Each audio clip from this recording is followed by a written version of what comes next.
Hoy, hermanos, entonces quería responder a esta pregunta con la ayuda de Dios. ¿Qué significa tomar indignamente la Pascua? Hay hermanos que han estado en la iglesia por años y todavía no entienden exactamente qué significa eso y por qué puede tener consecuencias tan graves como que nos cueste la vida si la tomamos indignamente. El apóstol Pablo, lo vamos a ver ahora, habla de quienes habían ya muerto en la iglesia de Corinto por tomar indignamente la Pascua, sin discernir el cuerpo y la sangre de Jesucristo, hermanos. ¿Qué significa esto? ¿Por qué nos dice Dios que nos examinemos antes de que llegue la Pascua? Precisamente por esto. Lo primero que tenemos que entender, hermanos queridos, es que la Pascua es un pacto. Veamos cómo Jesucristo mismo lo expresó. Es un pacto, hermanos queridos, y vamos a ver, yo creo que ustedes entienden la palabra pacto, pero veamos el capítulo 26 del Evangelio de Mateo, capítulo 26 y versículo 26. Y vamos a ver cómo Jesucristo mismo define esta ceremonia. 26 del Evangelio de Mateo. Y mientras comían, tomó Jesús el pan y bendijo y lo partió. Y dio a sus discípulos y dijo, tomad, comed, esto es mi cuerpo. O sea, el Cordero de Dios era Jesucristo. Ustedes lo ven, no tengo que ir allá, pero ustedes saben que Juan el Bautista, cuando lo vio venir, lo reconoció por el Espíritu de Dios que estaba en él. Y dijo, he aquí el Cordero de Dios que quita el pecado del mundo. Comed, esto es mi cuerpo. Esto es tan profundo, hermanos, y tiene tantas aplicaciones que yo no pretendo agotar todas las posibles comprensión que no se contradicen, sino que se enriquecen unas con otras de lo que significa esto, hermanos queridos. Versículo 27, miren bien. Y tomando la copa y habiendo dado gracias, les dio diciendo, bebed de ella todos, porque esto es mi sangre del nuevo pacto. Ahí está la palabra pacto. O sea que la fiesta, esta celebración de la Pascua, es la conmemoración de un pacto, del nuevo pacto en el cual hemos entrado, hermanos. Naturalmente, después del bautismo ya quedamos ligados a ese pacto. Es muy bueno preguntarnos, y dice, del nuevo pacto que por muchos es derramada para remisión de los pecados. Ahora es interesante que esa sangre de Cristo fue derramada no únicamente por nosotros, que hemos tenido el privilegio inmerecido de parte de Dios el Padre de llamarnos a ser parte de su iglesia. No únicamente nosotros somos cubiertos por esa sangre, pero Dios lo hizo en etapas, y el apóstol Juan lo describe en forma muy sencilla, si quieren ver en su primera epístola del apóstol Juan, en el capítulo, primera epístola del apóstol Juan, capítulo 2, y versículo 1, leamos esto, para saber el alcance de ese sacrificio, hermanos queridos. Únicamente aquel por medio del cual Dios el Padre, el verbo es Jesucristo, y Dios el Padre creó todas las cosas, hermanos. El universo entero. Nada de lo que fue hecho sin que el verbo estuviera pronunciando las palabras que se convirtieron en la realidad concreta de la creación del universo entero. Y todo lo que es este planeta maravilloso, hermanos. Maravilloso, incomparable de belleza y de perfección y de orden que nosotros estamos echando a perder, hermanos, como seres humanos. Pero veamos lo que dice aquí en el capítulo 2 de la primera epístola del apóstol Juan. Hijos míos, estas cosas os escribo para que no pequéis. Y vamos a ver por qué es tan importante esa palabra. Pecar, el pecado es, yo creo que todos lo saben, Primera Juan 3:4, transgresión de la ley. ¿Y qué es la ley? La ley es el pacto, hermanos queridos. Vamos a ver un poco más adelante, dice, si alguno hubiere pecado, abogado tenemos para con el Padre, Jesucristo el justo. Por eso se nos exhorta una y otra vez, examinémonos antes de venir a tomar la Pascua, a ver si hemos pecado, porque el pecado es transgresión de la ley, y esa ley no es otra cosa que el mismo pacto. O sea que por eso es tan importante entender por qué tomar indignamente la Pascua puede ser tan grave que nos puede costar la vida. Ahora, Dios es misericordioso y paciente, hermanos, pero no lo obliguemos a que tome medidas con nosotros, hermanos, que vamos a ver un poco más adelante, que es por puro amor, para que no nos perdamos eternamente con el mundo. Dios nos corrige y aún nos castiga, hermanos, si nos presentamos a tomar la Pascua indignamente. Vamos a ver un poco más de detalles al respecto con la ayuda de Dios. Pero dice en el versículo 2 del capítulo 2 de la primera epístola de Juan, primera epístola de Juan 2:2 dice, y Él es la propiciación, o sea, el perdón por nuestros pecados. Aquí está. O sea, nosotros ahora somos una manada pequeña, un grupito mínimo en comparación con los 8.000 millones de habitantes que hay hoy sobre la tierra. Y a ellos se dirige primero el apóstol Juan, dice, y Él es la propiciación por nuestros pecados, y no solamente por los nuestros, sino también por los del todo el mundo. Jesucristo no va a morir dos veces, una por nosotros y otra por el resto del mundo. Es tan preciosa esa sangre, hermanos, que paga a su debido tiempo. Primero por las primicias, los primeros que van a nacer de nuevo, como le dijo él a Nicodemo y fue explicado en el sermoncillo, y luego el mundo entero. Por eso esta ceremonia es tan importante, hermanos queridos, porque es distinguir, reconocer, eso es lo que significa discernir, que mucha gente se pregunta qué significa eso. Lo que es el valor de esa sangre, del ser que Dios el Padre utilizó para crear el universo entero, hermanos. Por la palabra del Eterno fueron hechos los cielos y la tierra. Y todo lo que está en este paraíso que Dios creó, hermanos, fue hecho por medio de Jesucristo, que ha existido desde antes del principio de los siglos. Como dice en el principio, era el Verbo. El Verbo estaba con Dios y el Verbo era Dios. Cuando dice en el principio, era el Verbo, está diciendo que es eterno porque no tuvo principio. Como dice el apóstol Pablo, sin principio de días. Entonces, hermanos, es tan importante lo que vamos a celebrar nosotros, hermanos, que es el primer paso. Y tenemos inmenso privilegio, hermanos, hacia la remisión, hacia la posibilidad que Dios le está dando a todo ser humano de alcanzar vida eterna, pero cada uno a su debido tiempo, como el orden de las cosechas. Cristo, la primera cosecha, la cebada, la primicia de las primicias, el primero que nació de nuevo, con un cuerpo espiritual, con la misma gloria que tenía desde antes del principio de los siglos, junto al Padre. Y nosotros estamos invitados a hacer lo mismo, hermanos. Y por eso estamos entrando en este pacto solemne de la Pascua, porque estamos invitados a ser los primogénitos después de Cristo de otra cosecha, que es Pentecostés.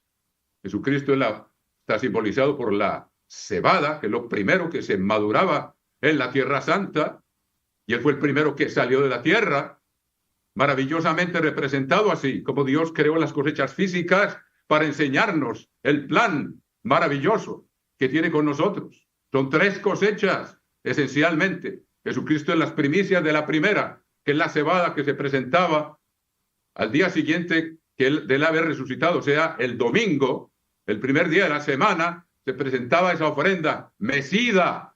¿Qué significaba mecida? Al norte, al sur, al oriente y al occidente delante de Dios el Padre, porque para remisión no solo de nosotros, sino del mundo entero, derramó su sangre, el Hijo de Dios, hermanos. Entonces, nosotros ahora entendemos cómo la Pascua es para los primogénitos. ¿Se acuerdan que en Egipto ¿Quiénes fueron salvados de la muerte? Los únicos que estaban en peligro de morir eran los primogénitos. Y Dios hizo que se pusiera la sangre del cordero en cada casa donde había un primogénito, prácticamente en todas. Y nosotros hemos sido cubiertos por esa sangre del cordero, hermanos, y vamos a conmemorar ese pacto que hicimos con él ahora durante la Pascua. Y luego el mundo entero, como dice el apóstol Juan, también será cubierto por esa sangre, porque todos fuimos creados por medio de ese verbo. Es el único que puede pagar por todo el mundo, hermanos queridos. Y la fiesta de la expiación, eso es lo que representa. Es la segunda fase de un solo sacrificio, hermanos, por nosotros, y no solo por nuestros pecados, sino por los del mundo entero. Esto es grandioso, hermanos, y mucho más se puede decir, pero tengámoslo en cuenta para entender la solemnidad de lo que esto es. Vimos entonces que Jesucristo dijo en Mateo 26, 27, esta es mi sangre del nuevo pacto. Porque Dios hizo un nuevo pacto, porque el primero lo quebrantaron los hijos de Israel. Y ahora está haciendo uno nuevo con el Israel de Dios. El mismo pueblo, pero ahora Dios integra a los que Él quiere como ramas silvestres que injerta en el árbol de Israel, que es lo que somos nosotros, y estamos cubiertos por esa sangre del Cordero desde ahora. Pero cuánto tenemos que entender la grandeza de lo que eso significa, hermanos queridos. Entonces, una vez más, y tomando la copa, Mateo 26, 27, no tienen que volver allá, y habiendo dado gracias, les dio diciendo, bebed de ella todos, porque esto es mi sangre del nuevo pacto, que por muchos es derramada para remisión de los pecados. Ahora, ¿qué es un pacto, hermanos? Veámoslo simplemente definido por el apóstol Pablo en el capítulo 8 de la epístola a los Hebreos. Capítulo 8 dice lo siguiente. A los que quebrantaron ese pacto les dice, capítulo 8, versículo 8 de la epístola a los Hebreos.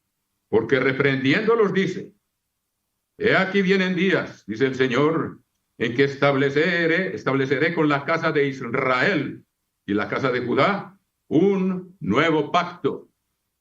Y hoy lo está haciendo con nosotros, hermanos, que somos judíos espirituales y somos el Israel de Dios.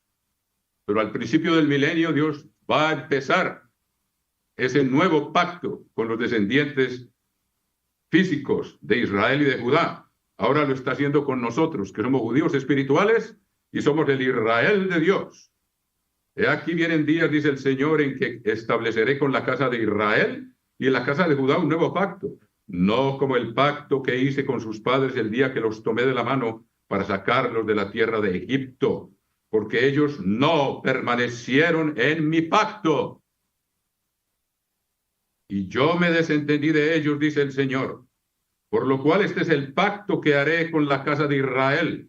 Después de aquellos días, dice el Señor, pondré mis leyes en la mente de ellos y sobre su corazón las escribiré. ¿Saben que eso no ocurrió en el antiguo pacto? Dios las puso en tablas de piedra y las puso en un templo físico y en el lugar santísimo donde estaba la presencia de Dios, debajo del arca, del propiciatorio que representa el trono de Dios entre los dos querubines. Ahí estaban esos 10 mandamientos, hermanos queridos, que nosotros entendemos que con todas sus ramificaciones hacen parte del pacto que Dios está celebrando con nosotros. Porque Jesucristo dijo, yo no vine a abolir la ley ni los profetas. O sea, Él vino a magnificar la ley y a darle un cumplimiento.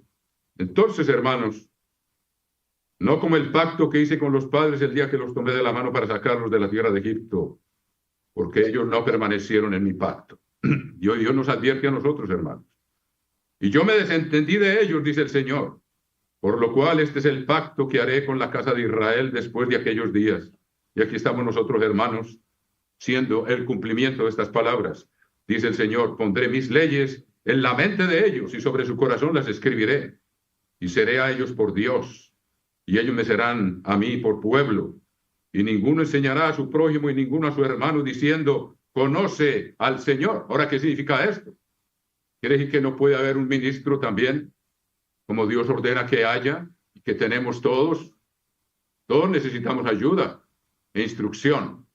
Aquí se refiere al hecho de que, dice el apóstol Juan en su primera epístola, en el capítulo 2, dice, el que dice yo le conozco y no guarda sus mandamientos es mentiroso y la verdad no está en él. Pero en el nuevo pacto, cuando las leyes están escritas dentro del corazón y dentro de la mente, hermanos, el que entra en ese pacto no puede decir que no conoce las leyes de Dios. Y que enseñará a su prójimo porque todos tendrán ese conocimiento. Sin embargo, eso no implica que necesitamos ayuda unos de otros, como el hierro con el hierro se afina, y Dios pone apóstoles, profetas, evangelistas, maestros, ministros, para prepararnos para ser su pueblo que va a regir al mundo y luego el universo, hermanos, pero basado siempre en ese pacto, en esa ley escrita dentro de nosotros. Entonces dice, y ninguno enseñará a su prójimo, versículo 11 del capítulo 8 de Hebreos. Y ninguno a su hermano diciendo, conoce al Señor. Porque todos van a tener esa ley, que es la que nos permite conocer el carácter de Dios y que para nosotros implica el compromiso de una transformación interna hasta el punto en que sea Dios mismo el que habita en nosotros, aunque Él habita ya desde el bautismo y la imposición de manos, pero que se manifieste su carácter por medio del nuestro unido con el de Él. Ese es el propósito, hermanos queridos. Ninguno a su hermano diciendo, conoce al Señor, porque todos me conocerán, desde el menor hasta el mayor de ellos, porque seré propicio a sus injusticias y nunca más me acordaré de sus pecados y de sus iniquidades. Al decir nuevo pacto, ha dado por viejo el primero, y lo que se da por viejo y envejece está próximo a desaparecer. Está hablando del antiguo pacto, hermanos. Y como el nuevo pacto reemplaza completamente en forma maravillosa, porque es con una dimensión muchísimo superior que viene a reemplazar el antiguo pacto, hermanos. Entonces Jesucristo declaró la Pascua cuando dijo, esta es mi sangre del nuevo pacto. Ahora, ¿qué es un pacto, hermano? Un pacto es un compromiso entre dos.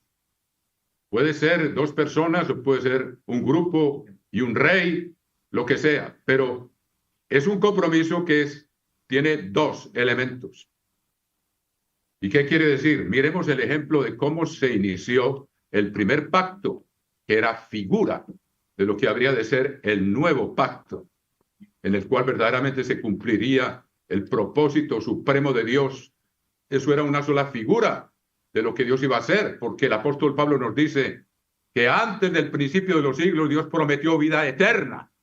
Y la vida eterna únicamente puede ser recibida por medio del nuevo pacto, mis queridos hermanos, que es la que nos limpia con la sangre de Cristo y Dios nos convierte en templos de su espíritu. Y ese espíritu escribe la ley en la mente y en el corazón, hermanos. Es algo grandioso lo que Dios está haciendo por el nuevo pacto, hermanos.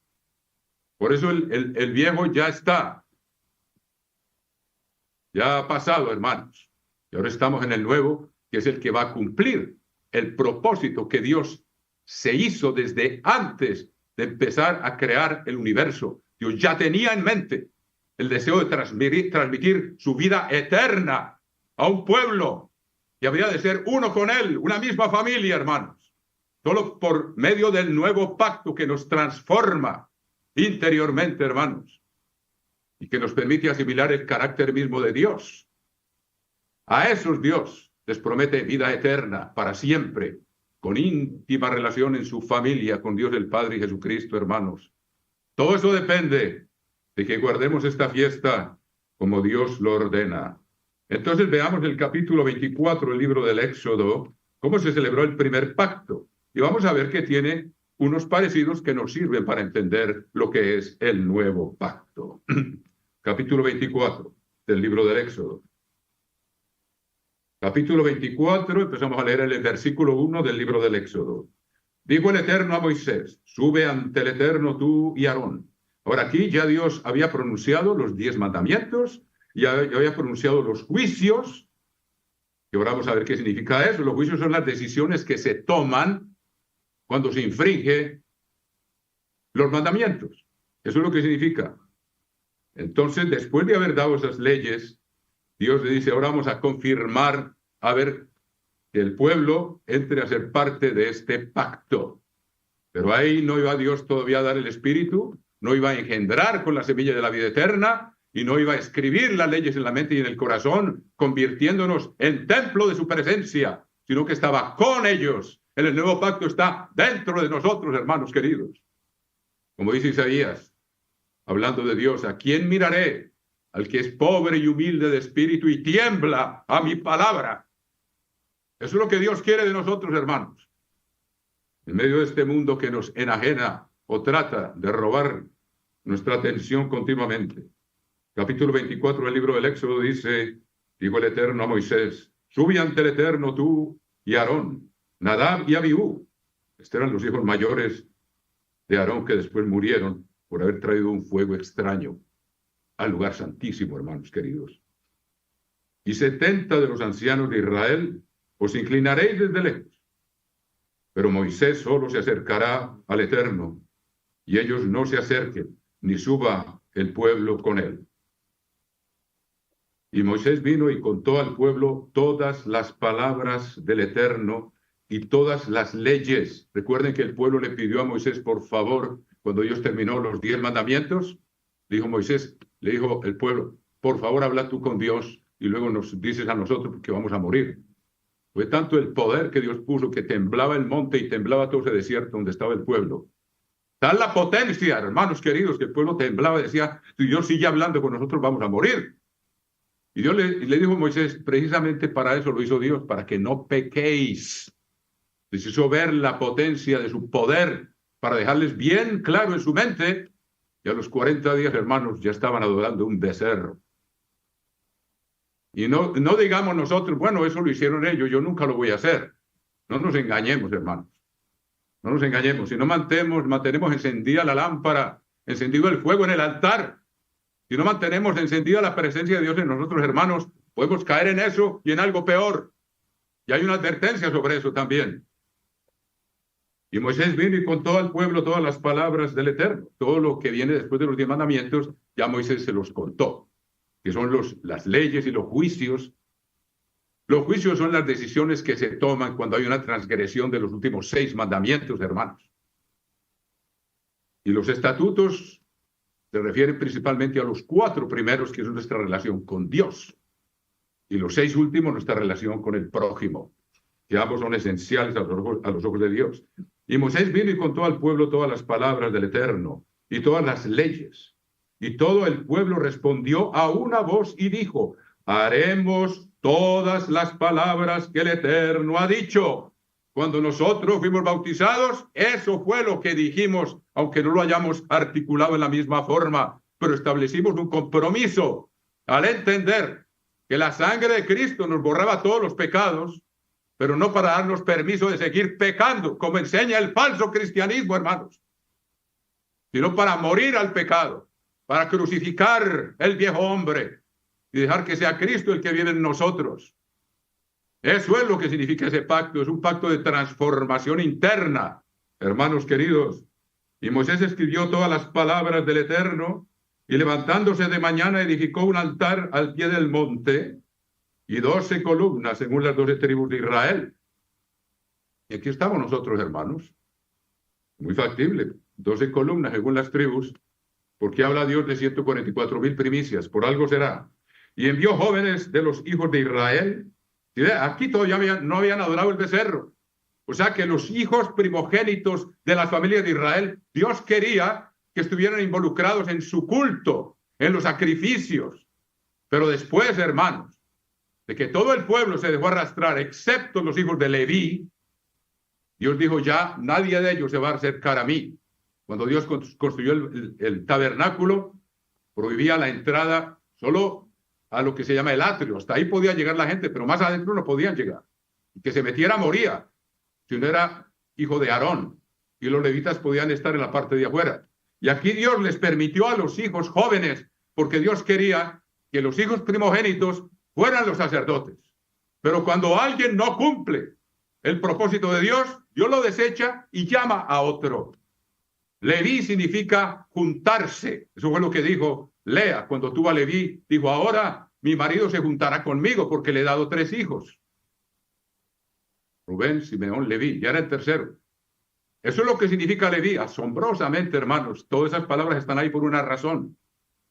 Juntarse con Dios. Acercarse a Dios. Leví fue el único que no se dejó arrastrar por la multitud, hermanos queridos. Y nosotros aquí somos muy pocos de la multitud de este mundo y estamos llamados a hacer lo mismo, hermanos. A resistir la corriente del mundo, cueste lo que cueste, hermanos queridos. Manteniéndonos firmes porque tenemos en nosotros la presencia misma de Dios, si es que la avivamos cada día. Como le dijo el apóstol Pablo a Timoteo, te aconsejo que avives el fuego del don de Dios que está en ti por la imposición de mis manos. Está hablando del Espíritu Santo cuando lo va a bautizar. Porque no nos ha dado Dios espíritu de cobardía, sino de amor y de dominio propio.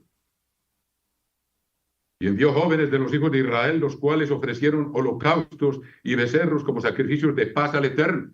Esto después, cuando Moisés volvió a subir, a los 40 días ya estaban adorando el becerro y Dios les quitó ese privilegio. Y si nosotros no cumplimos con lo que Dios nos ordena, Dios hace lo mismo, hermanos. Nos desecha y llama a otro, como ocurrió con Judas. Dios necesitaba 12 fundamentos, necesitaba 12 tronos. Y lo que Dios tiene preparado, nadie lo puede alterar. Y si nosotros fallamos, para Dios, Él no es que lo desee, pero Él llama a otro, hermanos, que cumpla el pacto, que sea fiel hasta el fin. Y si no lo somos, Dios completa el número con otros o con otro y perdemos. Por eso dice, retén lo que tienes para que ninguno tome tu corona. No quiere decir que alguien se la va a venir a robar, sino que Dios se la quita a aquel a quien Dios llamó para darle una corona, para ser rey y sacerdote por la eternidad. Pero si no cumple por su parte del pacto, y llega el momento en que va más allá hasta el punto en que pierde el espíritu, entonces Dios esa corona se la va a ofrecer a otro que sea fiel. O sea que no podemos dar por sentado que vamos a ser una vez salvos, salvos para siempre. Es el que persevere hasta el fin. Ese será salvo. Y en la falsa religión dice todo lo contrario. Una vez que eres ya salvo, ya estás salvo por la eternidad. Falso. Hay que perseverar hasta el fin y creo que todos lo tenemos eso muy presente. Y envió jóvenes de los hijos de Israel, los cuales ofrecieron holocaustos y becerros como sacrificios de paz al Eterno. Y Moisés tomó la mitad de la sangre. Miren esto. Eso es un pacto, es un convenio. ¿Por qué la mitad? Porque este compromiso está entre 2 partes. La parte de Dios y la parte nuestra, la parte del pueblo. Entonces, Moisés tomó la mitad de la sangre y la puso en tazones y esparció la otra mitad de la sangre sobre el altar. Esa es la sangre de Cristo, hermanos. Está representada aquí. Dios el Padre vio a su Hijo derramar la sangre hasta la última gota, como lo probó el apóstol Juan cuando él lo vio y dio testimonio, hermanos. Esa sangre preciosa del ser eterno que se hizo carne para tener la vida en su sangre. Y la paga del pecado es muerte. Y Jesucristo pagó con su muerte por todos nosotros porque él nunca cometió un pecado. Hay tanto que decir. Y la otra mitad de la sangre sobre el altar.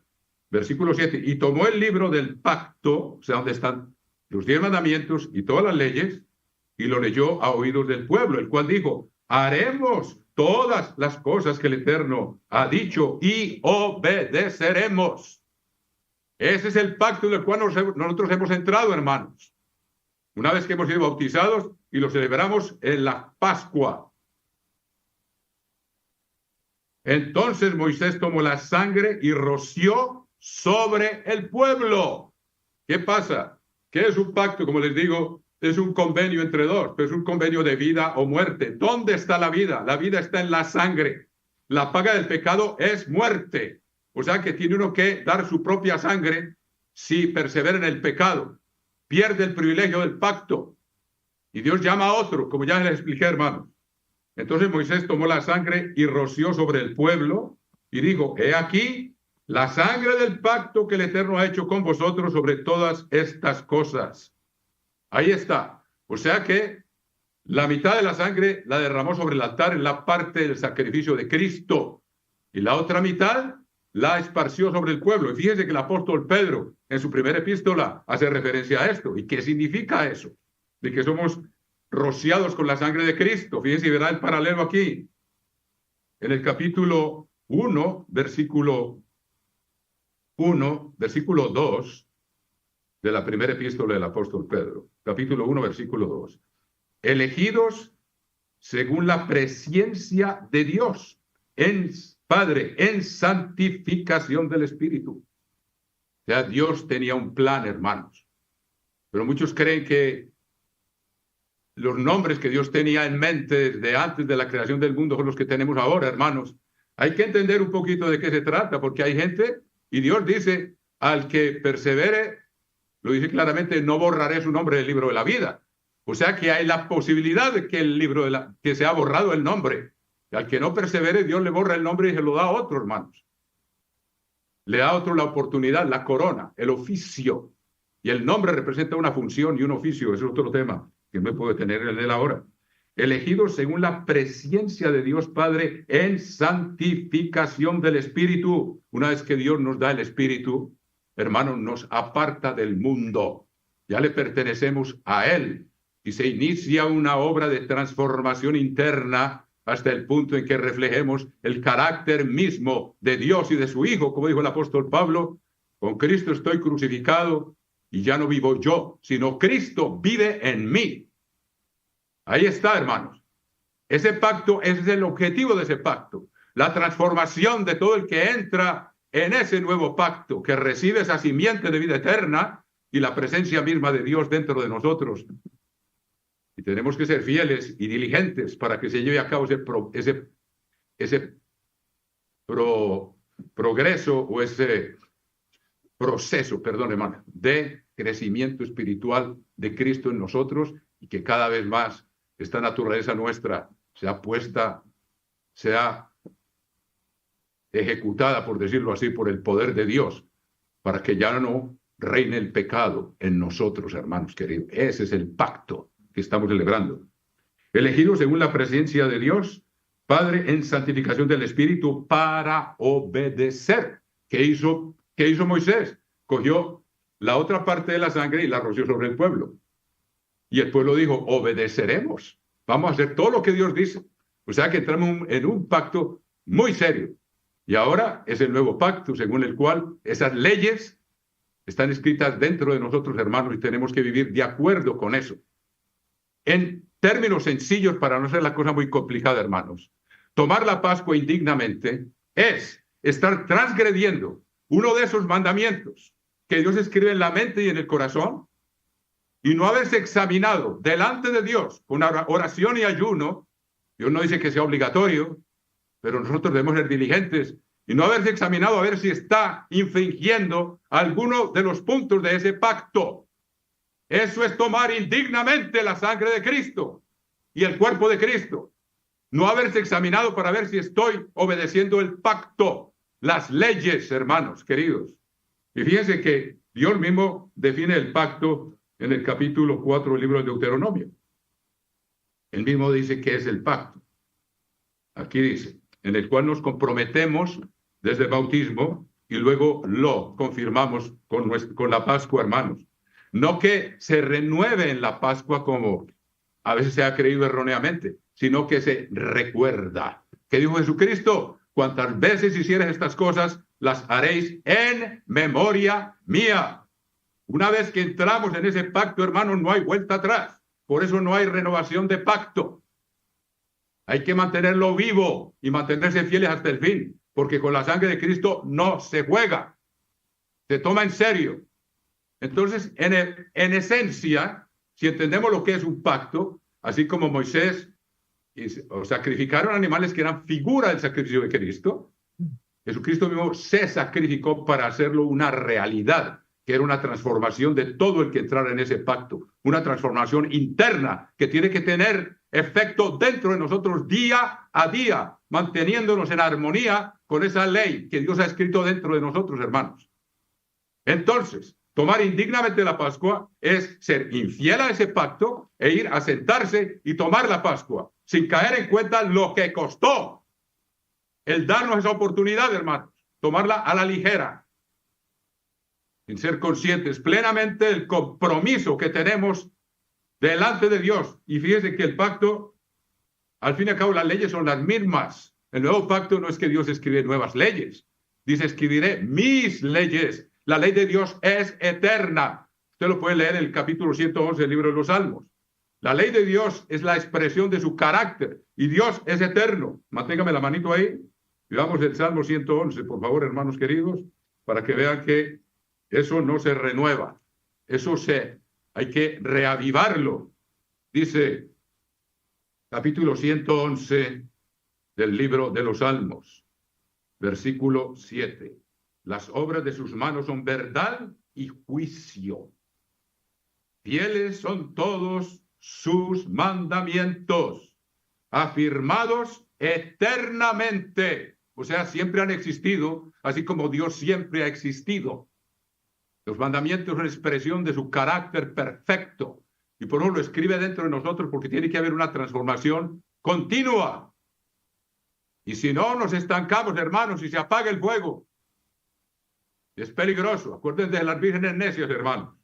Afirmados eternamente y para siempre. Hechos, afirmados eternamente y para siempre. O sea, no tiene principio ni va a tener fin la ley de Dios.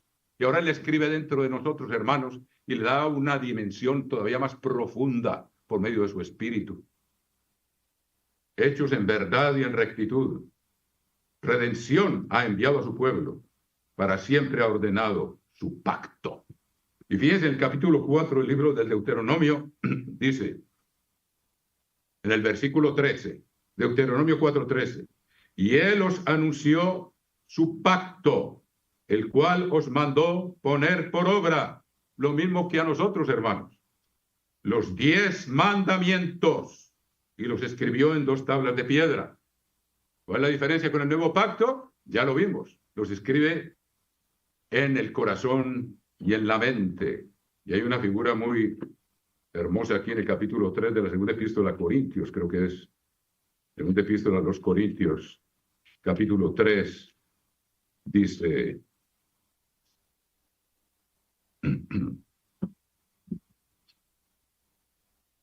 versículo 18, segunda Corintios 3, 18, por tanto nosotros todos mirando a cara descubierta, como en un espejo, la gloria del Señor, somos transformados de gloria en gloria en la misma imagen, como por el Espíritu del Señor.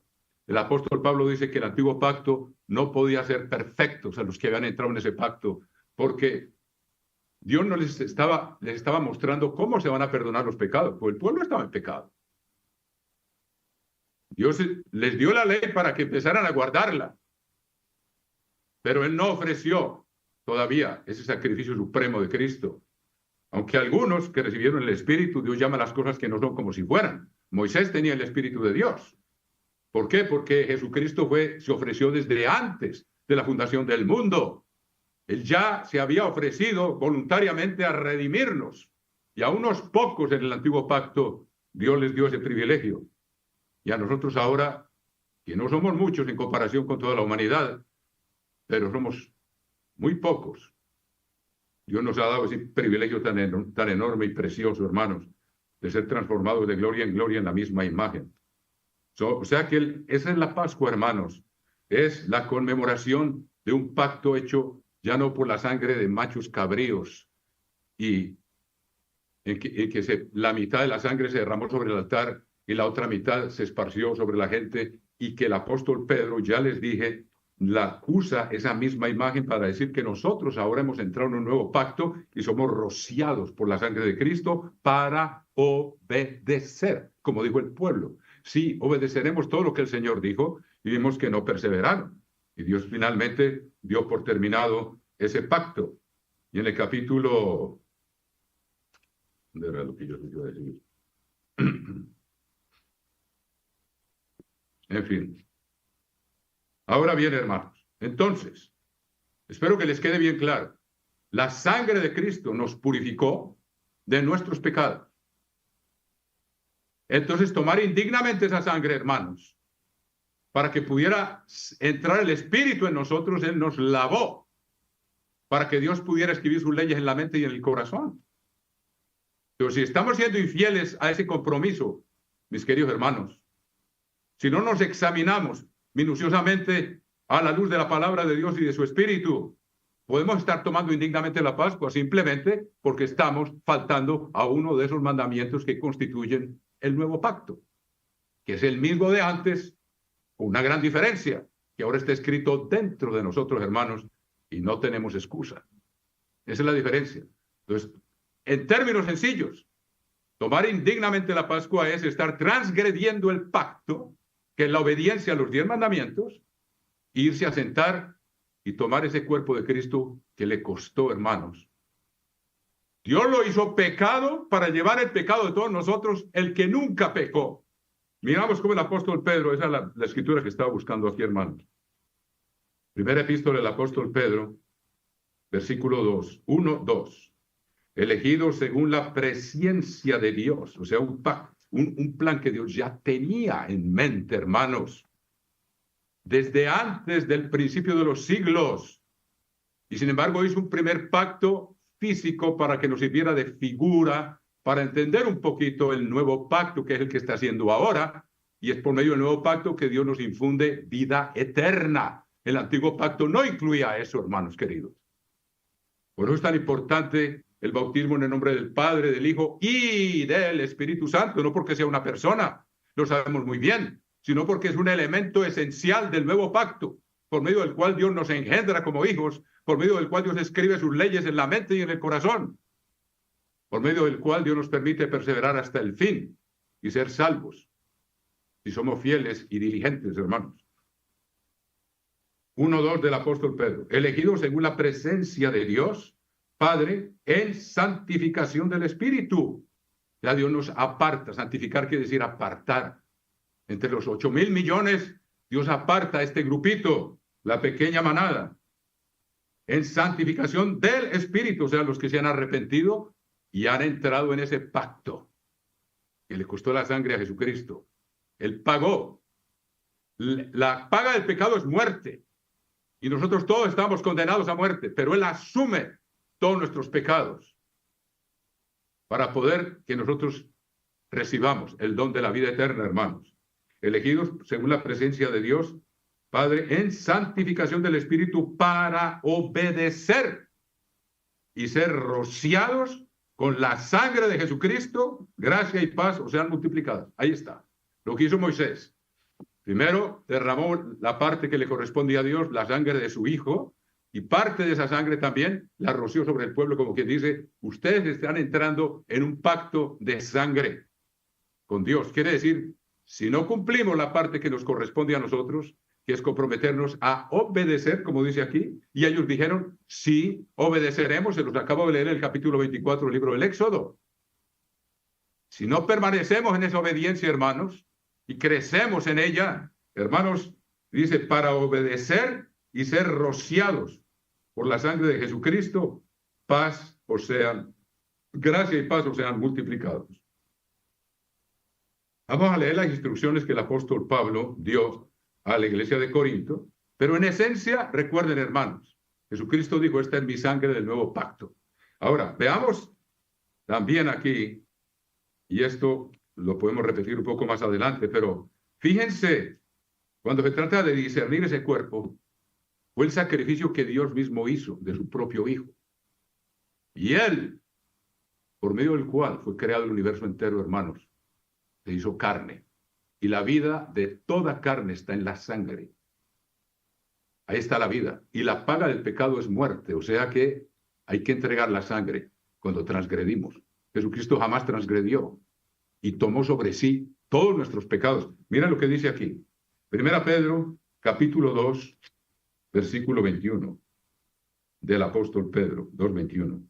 Pues para esto fuisteis llamados, porque también Cristo padeció por nosotros, dejándonos ejemplo, para que sigáis sus pisadas, el cual no hizo pecado, ni se halló engaño en su boca, quien cuando le maldecían no respondía con maldición.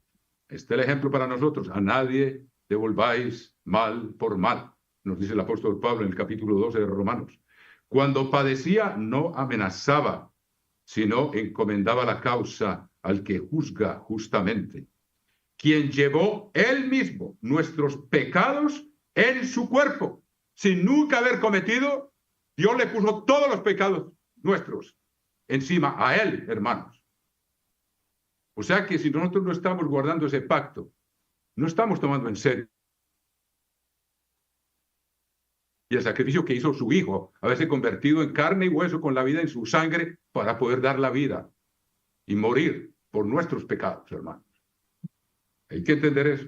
Quien llevó él mismo nuestros pecados en su cuerpo sobre el madero, él los llevó. Por eso dice, el que come indignamente ese pan no está cayendo en cuenta, no es consciente, no reconoce, no discierne el sacrificio que hizo Jesucristo para podernos perdonar y que entráramos en el nuevo pacto. Se echó encima los pecados de todos nosotros, hermanos.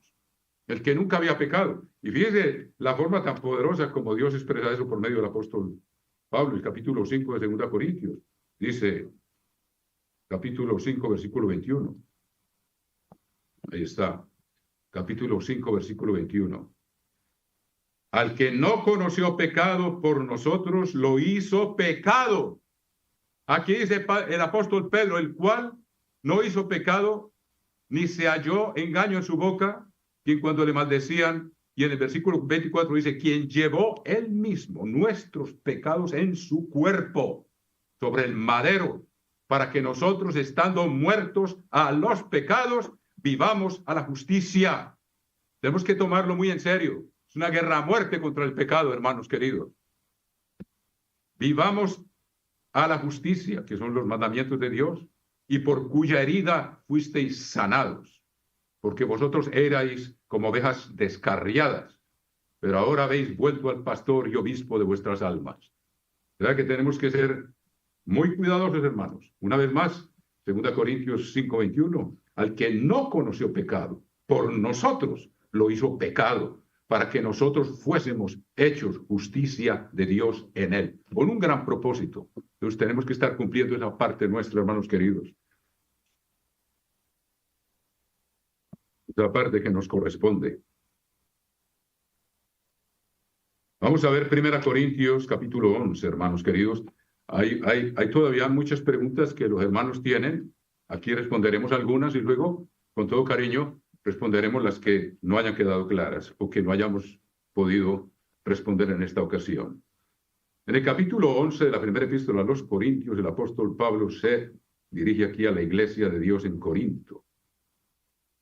Y dice, capítulo 11, versículo 17, pero al anunciaros esto que sigue, no os alabo, porque no os congregáis para lo mejor, sino para lo peor. Pues en primer lugar, cuando os reunís como iglesia, oigo que hay entre vosotros divisiones. Y vamos a ver que el cuerpo de Cristo no fue solamente el que llevó los pecados nuestros en él, y luego con la sangre los cargó. Todos los golpes que recibió, hermanos queridos, la tortura de estar colgado 6 horas en ese madero clavado. Nosotros no alcanzamos a imaginarnos, hermanos, lo que fue eso. Toda esa tortura recibió estaba Dios poniendo nuestros pecados sobre él, hermanos. Y luego derramar la sangre para limpiarnos de esos pecados. Es un sacrificio sublime. Pues en primer lugar, cuando os reunís como iglesia, oigo que hay entre vosotros divisiones.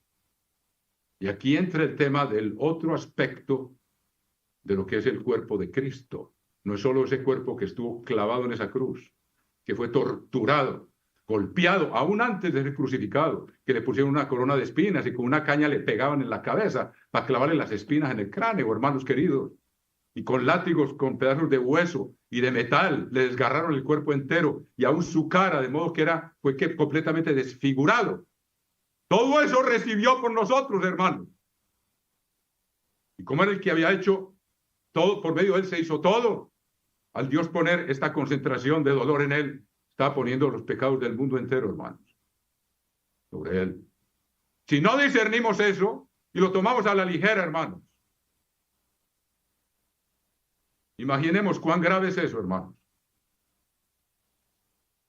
Porque es preciso que entre vosotros haya disensiones, para que se hagan manifiestos entre vosotros los que sois aprobados. Pues vimos que hubo una iglesia en la cual entraron disensiones gravísimas, hermanos. Y Dios nos permitió superar esa etapa, no dejarnos engañar y ahora ser parte de esta iglesia que sigue al pie de la... que hubiera sufrido todo lo que sufrió y que Dios lo hubiera hecho pecado por nosotros para que continuáramos pecando, querido. Eso es una apostasía del más alto nivel, una blasfemia contra el sacrificio de Dios, hermanos. Porque el apóstol Pedro lo dice, Dios lo hizo pecado o llevó los pecados nuestros en la cruz para que nosotros muriéramos al pecado. Lo repito, hermanos, para que no les quede bien claro en qué consiste esto.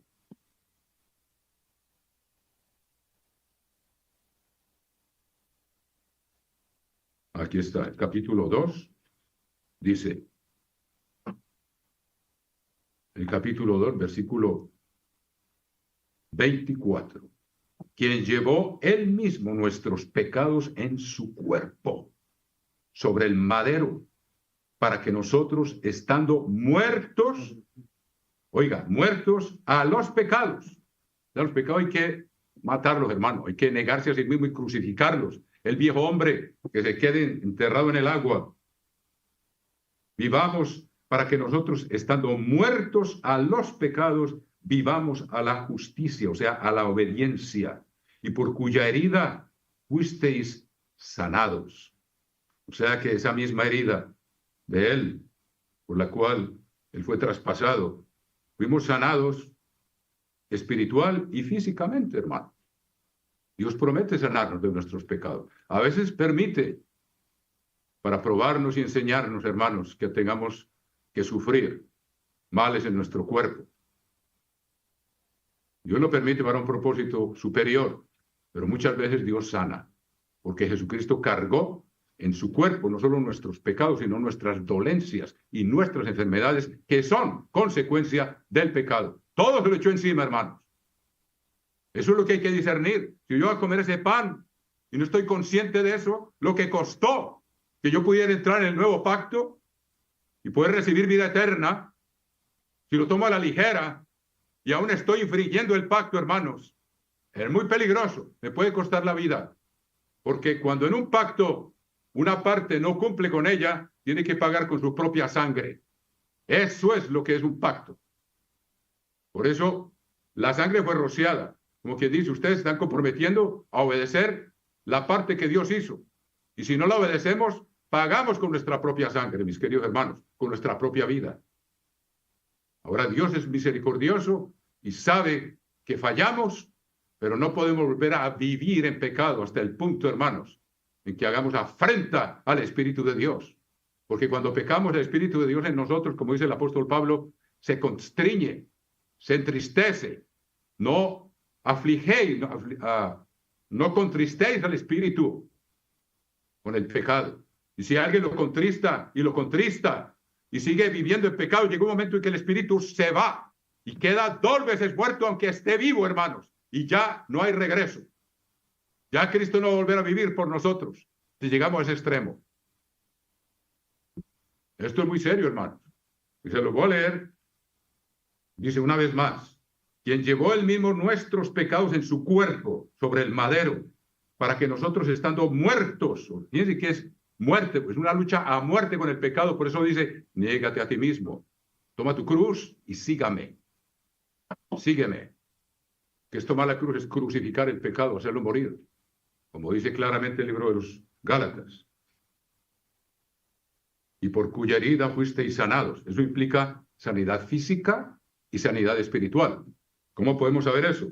Mírenlo claramente en el capítulo 13 del Evangelio de Mateo, la razón por la cual Dios les hablaba en parábolas a los que todavía quedaban bajo el antiguo pacto.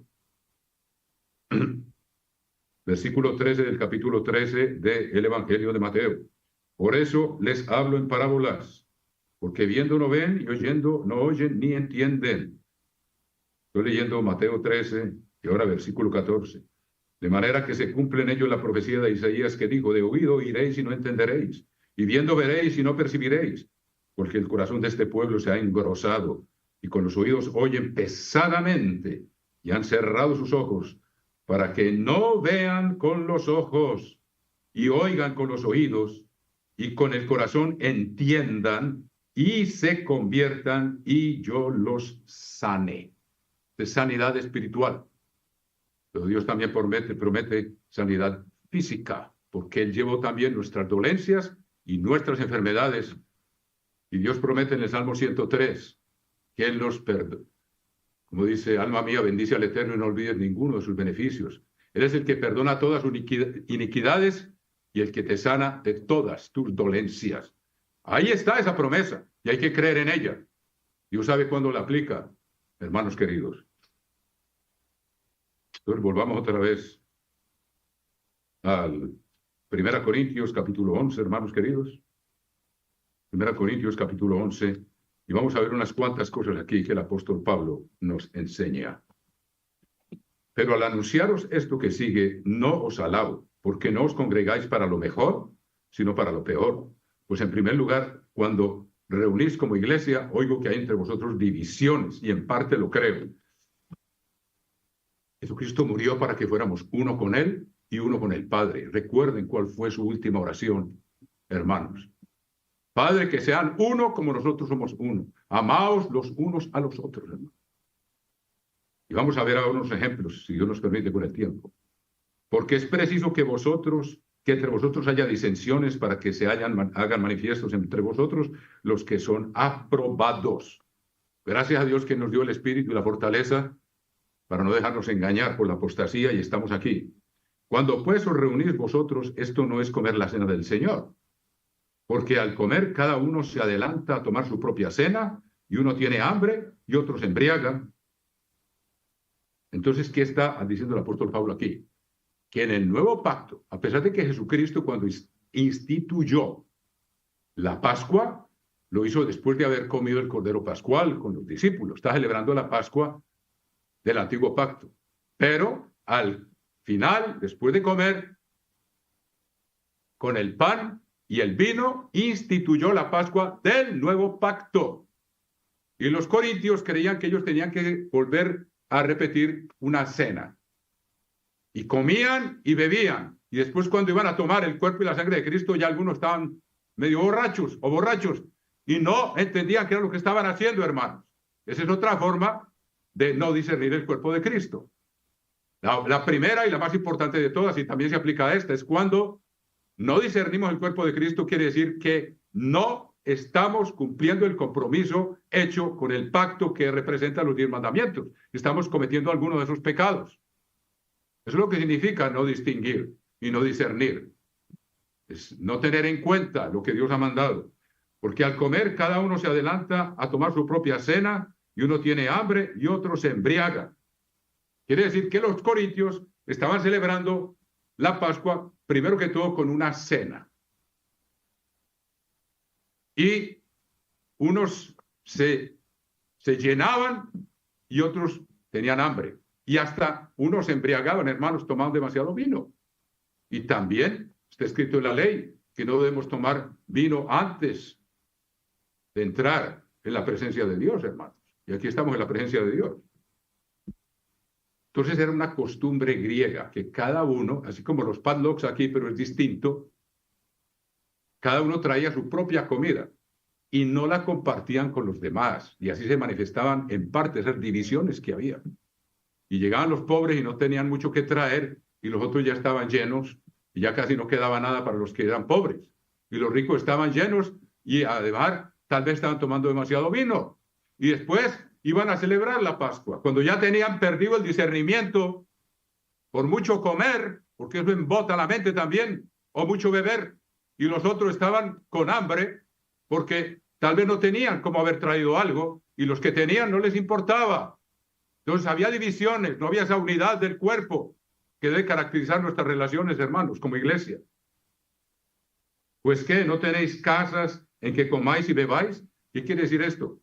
Que ahora en el nuevo pacto, Dios, y lo vamos a ver demostrado aquí, Jesucristo mismo decidió que no hubiera una comida en común antes de la Pascua.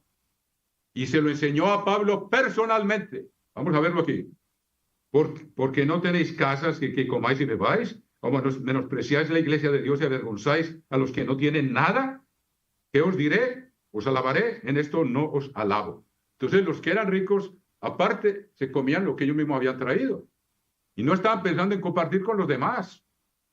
Y además Pablo les va a enseñar aquí que Dios en el nuevo pacto no quiere que estemos comiendo primero y bebiendo y después tomemos la Pascua de Cristo, porque eso puede contribuir a la falta de discernimiento, hermanos.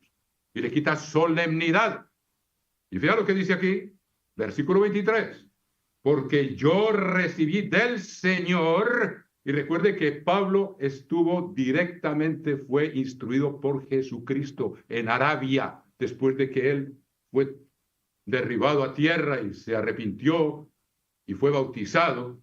Él se fue a Arabia a ser instruido por Jesucristo, porque era un apóstol, y él lo quería instruir como él lo hizo personalmente a los otros 12 apóstoles, hermanos. Entonces Pablo se fue a Arabia, eso está en la epístola a los Gálatas.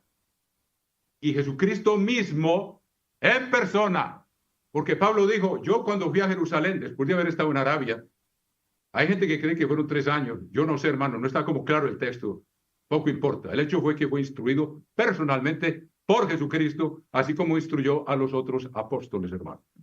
Él dijo, yo recibí del Señor. Y cuando él llegó a Jerusalén y habló con Pedro y habló con Santiago y habló con Juan, dijo, a mí no me enseñaron nada nuevo, porque él ya había sido instruido por el mismo maestro personalmente, hermanos queridos.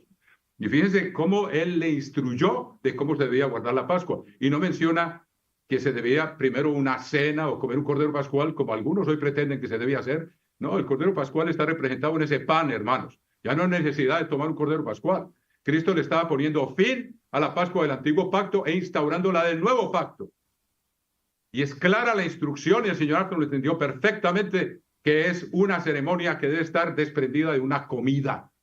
Por eso dice Pablo, ¿acaso no tienen comida en sus casas? Coman allá y beban, y no vengan aquí a comer y a algunos a beber más de la cuenta, y no le van a dar el respeto a la ceremonia de la Pascua que se debe tener. Gracias a Dios que estamos en esta iglesia, hermanos, y que comprendemos esas cosas. Porque Cristo, aquí, miren lo que dice el versículo 23, porque yo recibí del Señor lo que también os he enseñado. O sea, Pablo lo había enseñado antes de escribirles esta carta. Él estuvo 1 año y medio en Corinto, levantando la iglesia en Corinto, y ahí les explicó personalmente, pero ahora les está explicando otra vez, porque parece que se les había olvidado, que el Señor Jesús, la noche que fue entregado, tomó pan, o sea, al principio del 14, hermanos, del 14 de abril, y habiendo dado gracias, lo partió y dijo, tomad, comed, esto es mi cuerpo, que por vosotros es partido. Recuerden que Él llevó nuestros pecados en su cuerpo, hermano, y nuestras enfermedades y nuestras dolencias en su cuerpo, en forma extrema. Él fue desgarrado todo totalmente con unos latigazos que tenían puntas de hueso y de metal. Y el mismo rostro de él era desfigurado hasta el punto de que no se podía reconocer. Hermano, así lo describe Isaías, que no tenemos tiempo de analizarlo hoy. Pero tal vez en los panes sin levadura vamos a leer un poco más el capítulo 53 de Isaías. Haced esto en memoria de mí. Y recordemos qué fue lo que él hizo. Asimismo tomó también la copa después de haber cenado diciendo, esta copa es el nuevo pacto en mi sangre. Ya no es la sangre de toros y machos cabríos, sino la sangre misma del que Dios, por medio del cual creó el universo entero, hermanos. Haced esto todas las veces que la bebiereis en memoria de mí. O sea que el pacto no se renueva, el pacto se recuerda. Una vez que hemos entrado en ese pacto, ya no hay vuelta atrás, hermano. Eso también es interesante entenderlo. Así pues, todas las veces que comiereis este pan y bebiereis esta copa, la muerte del Señor anunciáis hasta que Él venga. De manera que cualquiera que comiere este pan o bebiere esta copa del Señor indignamente será culpado del cuerpo y de la sangre del Señor. Del cuerpo porque no está consciente de que Él cargó nuestros pecados, hermanos, en su cuerpo, azotado de forma que no alcanzamos a imaginarnos, hermanos. Antes de ser crucificado y luego colgado en esa cruz, hermano. Por nuestros pecados. Si estamos y tomamos ese pan y estamos en pecado, estamos transgrediendo la ley de Dios, hermanos. Imagínense cómo Dios el Padre ve eso, hermano. Eso es falta de discernimiento. Eso es lo que significa tomar indignamente la Pascua, hermanos. El que tomar indignamente será culpado del cuerpo y de la sangre del Señor. O sea, está en pecado. No se da cuenta de lo que está haciendo. No tiene discernimiento. Por eso es bueno ayunar antes de la Pascua, hermanos. Hay gente que ayuna 7 semanas antes de la Pascua, una vez por semana. Eso ya es decisión de cada uno. Pero a mí se me hace muy conveniente, hermanos. Por tanto, pruébese cada uno a sí mismo. ¿Por qué? Es un pacto. Y tengo que probarme, a ver, ¿estoy cumpliendo esos mandamientos en toda su dimensión espiritual? ¿Estoy teniendo el amor al prójimo que debo tener? ¿O hay divisiones? Y dice, coma así del pan y beba la copa. Consciente. Discernir quiere decir estar consciente, reconocer lo que eso significa, hermano. Eso significa discernir.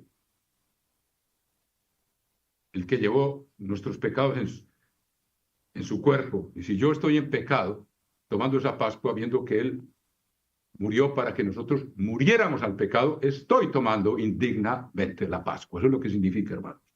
Porque el que come y bebe indignamente, ahí está. Indignamente quiere decir que está transgrediendo el pacto.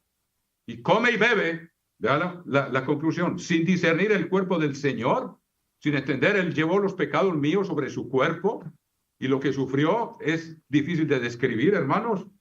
Juicio, come y bebe para sí. ¿Qué quiere decir juicio? O sea que los pecados que estoy cometiendo se convierten en juicio para mí. Y las consecuencias de esos pecados Dios me las va a aplicar a mí. Porque no estoy obedeciendo el pacto. Eso es lo que significa, hermanos.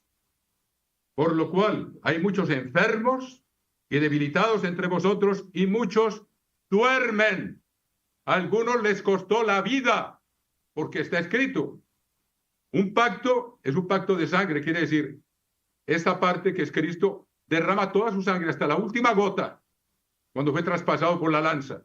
Había ya tirado, había perdido mucha sangre, estaba todo su cuerpo desgarrado. Pero finalmente fue hasta que salió sangre y agua, hermanos. Por lo cual hay muchos enfermos y debilitados entre vosotros. ¿Por qué? El que no cumple la parte del pacto, o sea, la obediencia a los mandamientos escritos aquí adentro, hermanos, entonces se hace culpable de los pecados que está cometiendo. Y Dios le aplica la sentencia. Ahora, no definitiva, porque él mismo dice aquí que Dios nos castiga para que no nos perdamos con el mundo, pero sí nos hace sentir las consecuencias de estar faltando al pacto y tomar ese cuerpo que llevó todos nuestros pecados y estar en pecado. Eso es una ofensa grave a Dios. Eso es tomar indignamente la Pascua, hermano. Y la sangre significa que es lo que paga por nuestros pecados. Si Él ya pagó por los pecados y nosotros estamos otra vez practicando el pecado, hermanos, estamos corriendo un gran peligro. Aunque Dios es misericordioso. Y Él nos castiga para que, dice, por lo cual hay muchos enfermos y debilitados entre vosotros y muchos, oiga, muchos duermen. Les costó la vida. Ahora miren, si pues nos examináramos a nosotros mismos, ¿qué quiere decir eso? Examinarme según esas leyes que están aquí adentro. O usar el libro de los 10 mandamientos, hermanos, y leerlo antes de la Pascua para que nos ayude a vernos como somos. No seríamos juzgados, mas siendo juzgados somos castigados por el Señor. Quiere decir, si somos juzgados, quiere decir que estamos infringiendo esa Pascua para que no seamos condenados con el mundo. Así que, hermanos míos, cuando reunís a comer, esperaos unos a otros. Si alguno tiene hambre, coma en su casa. Ahora, fíjense que el cuerpo de Cristo significa también la iglesia de Dios. Dice en el capítulo 10 del Evangelio, de la primera epístola de Lucas, dice, siendo un solo pan, versículo 16, 1 Corintios 10, 16, la copa de bendición que bendecimos no es la comunión de la sangre de Cristo, o sea, todos participamos, hemos sido perdonados, estamos unidos por ese perdón. Tiene que haber armonía y paz entre nosotros. Si no la hay, es porque algo está fallando. El pan que partimos no es la comunión del cuerpo de Cristo, siendo uno solo el pan, nosotros con ser muchos somos un cuerpo, pues todos participamos de aquel mismo pan. Entonces, Para resumir, un ejemplo, hermano. Si hay disensiones entre nosotros, si hemos ofendido a alguien y no hemos tenido el valor y la humildad de ir a pedir perdón, Dios nos dice, deja tu ofrenda ahí. Jesucristo es la ofrenda por el pecado. Eso es lo que es la Pascua. Es presentar una ofrenda, derramar esa sangre y ese cuerpo, hermanos, que nosotros consumimos para transformarnos en uno con Jesucristo. Si lo estamos ingiriendo para ser uno con Jesucristo y uno con los demás, estamos tomando indignamente la Pascua. Si no he tenido el valor de ir a pedirle a alguien que yo sé que ofendí, que tiene algo contra mí, Jesucristo dice, deja tu ofrenda ahí. O sea, no tomes la Pascua. Antes ve y reconcíliate con tu hermano y después ven y presenta tu ofrenda. Jesucristo es la ofrenda por el pecado, hermanos. Entonces tenemos que estar en paz. Y tengo un compromiso de ir a pedir perdón. Jesucristo nos lo dice en el capítulo 5. No tengo tiempo de explicarlo en detalle ahora. Pero yo sé que he ofendido a alguien. Antes de tomar la Pascua tengo que hacer la paz con esa persona. Mientras dependa de nosotros estar en paz con todos. A veces no se puede. Y luego, la otra parte es, si yo he sido ofendido, he perdonado de todo corazón, hasta olvidar, a no tener en cuenta. Porque cuando uno perdona de corazón, uno no anda rumiando la ofensa y haciéndola revivir con efectos especiales como Hollywood, que la hace peor de lo que fue, hermanos, y no se sana la persona porque deja la herida abierta. Y esa mente, hermanos, no está en unión con Cristo, que se echó encima los pecados de todos nosotros y que tenemos que perdonar de todo corazón y olvidar como si no hubiera ocurrido. Como dice, el cruel se atormenta a sí mismo porque deja la herida abierta. El misericordioso le hace bien a su propia alma. El que perdona y olvida, vive en paz. No está a toda hora agobiado por el recuerdo. Mira lo que me hizo fulano, mira lo que hizo Perano. Debemos estar limpios de eso, hermano. Y echarlo tanto de nuestra mente, tanto rechazarlo, que el diablo, que es el acusador de los hermanos, y nos mete todas las ideas que pueda para sembrar división, se va porque le resistimos al diablo, al acusador de los hermanos, que nos acusa también por el oído, no solamente delante de Dios, sino que cuando ha habido un problema con alguien, él viene y lo revive, y hay que resistirlo, y hay que hacerlo morir, y hay que dejarlo que se duerma, porque no lo revivimos en nuestra mente, hermanos queridos. Entonces estaremos en paz unos con otros, y estaremos cumpliendo esa oración suprema y sublime, como un solo pan, que somos parte de ese pan unos con otros, con Jesucristo, donde dice, Padre Santo, que sean uno como nosotros somos uno. Que no haya divisiones, que no haya resentimientos, que no haya rencores, como se leyó también en los anuncios. Y así estaremos, hermanos, tomando dignamente la Pascua con la ayuda de nuestro Dios y de Jesucristo. Que Dios los bendiga, hermanos queridos.